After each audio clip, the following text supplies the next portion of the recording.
and welcome back to Vita Activa. Of all the ideas contained in this book, practicing this one as a young person might have changed my life sooner. Being where your feet are is being mindful. That expression works because we're so used to our feet being in one room in one city, while our minds are in another city, back at work, wondering about your son's birthday, etc. The bottom line is that that all we have is the moment we are living. We can no longer experience the past, and we cannot access the future. It would be revealing to know how much of most human lives are spent dwelling in the past or speculating about the future, probably staggering quantities of time in both cases. And because we are unable to impact or fully experience those past and future moments, we have only this moment, and then it's gone, that moment, and gone. So let's look at the word have from the opening of this paragraph. To have is one, to be in possession of as one's own property, end quote. As such, to have this moment is to possess it or to own it. And there's a slippery surface here because Heraclitus's river has been alluded to more than a few times. How can time, which is in constant flux, be possessed?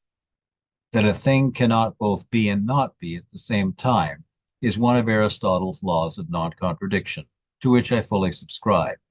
And the point of this thought experiment is right there. We can only possess our present moments, and those only for a flash of time, and they're gone. And in keeping with Aristotle, being where your feet are is being open and attentive to as many fleeting moments as possible, because first they are, and then they are not, which is the nature of life on earth. The best source I have read on mindfulness was part of my master's coursework, Jon Kabat-Zinn's Wherever You Go, There You Are. I agree with most of what he wrote, and will share some of those points before discussing the disagreement. Quote, meditation is simply about coming to realize that you are on a path, whether you like it or not, namely the path that is your life.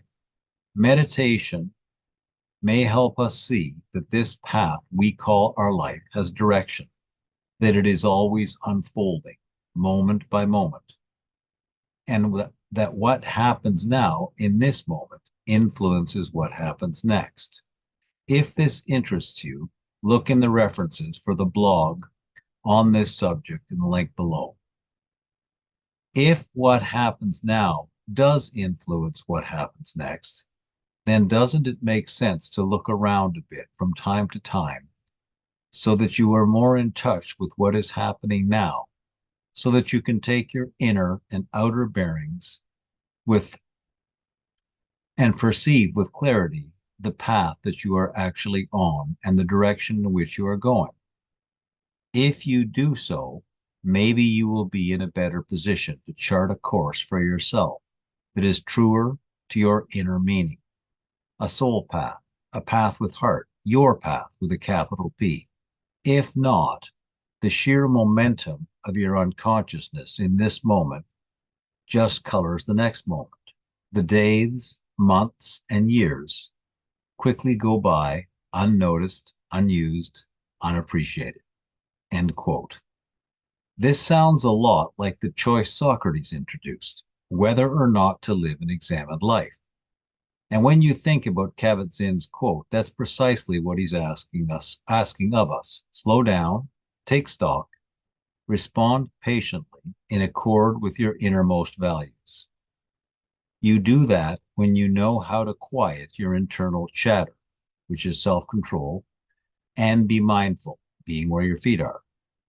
Quote, you don't have to be a Buddhist or a yogi to practice mindfulness. In fact, if you know anything about Buddhism, you will know that the most important point is to be yourself and not try to become anything that you are not already. Buddhism is fundamentally about being in touch with your own deepest nature and letting it flow out of you unimpeded. It has to do with waking up, and seeing things as they are. End quote. No, you have not missed the part where I tell you to become a Buddhist. The quote above is included not because it's so different, but because the descriptions could easily be about self actualization per Aristotle or the examined life of Socrates, which indicates we've probably plumbed a pretty sound depth here. Please reread the part following the square brackets in the fourth paragraph above, and you will read that Kabat-Zinn alluded to, quote, a soul path, a path with heart, your path, end quote.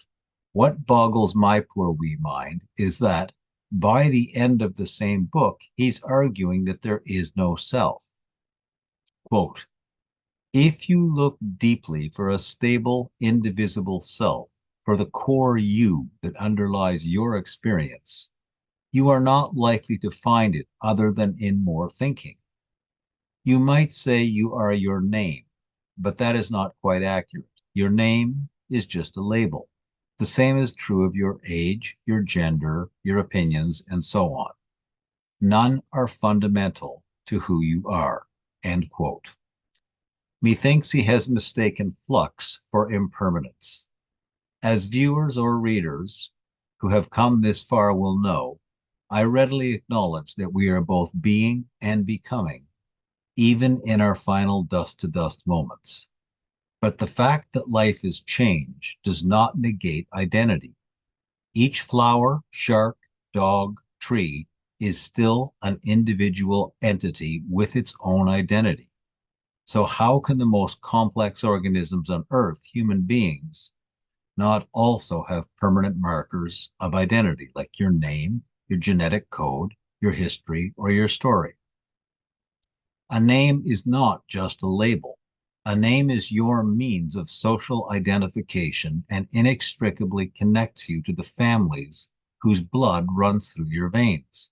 And that blood runs through only your veins and the veins of the brothers and sisters with whom you share parents.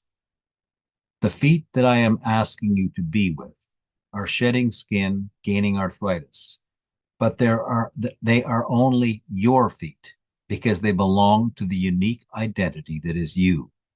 You are, I am.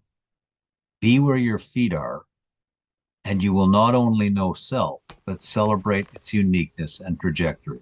Thank you for thinking and acting. More next week. Be well.